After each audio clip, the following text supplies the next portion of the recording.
पाळ्यामध्ये या राष्ट्रीय सेवक संघाचा कार्यकर्ता मोरेमन आहे, त्याला लाथा बुक्याने लाडकाच्या दांडक्याने मारून जखमी केलं. तो 15 हॉस्पिटलमध्ये होता.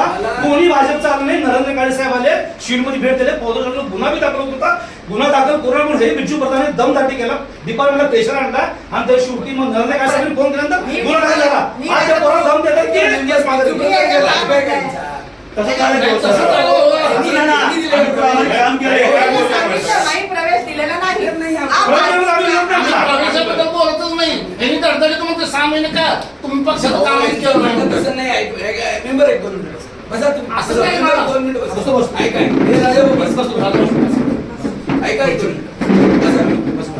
तुम्ही 2 मिनिट ऐका.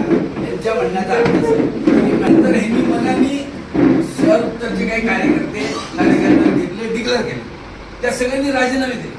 मग मला सांगा, पक्ष चालवत असताना सगळ्या मतदारसंघातून माणसं घेऊन बरोबर चाललं पाहिजे की नाही? म्हणून बिज्जू प्रधानाला घेतलं नाही. बिज्जू प्रधान हा वेगळा विषय. तुम्ही सगळे कार्यकर्ते, तुमच्यावर विश्वास आहे ना तुमचा स्वतःवर, मग आपण त्यावेळेला मॅडम ह्या काही एकट्या तिकीट देणाऱ्या सगळंच टोटल सगळं असं नाही. मॅडम सगळे आपण एकत्र येऊन काय मागणी आहे?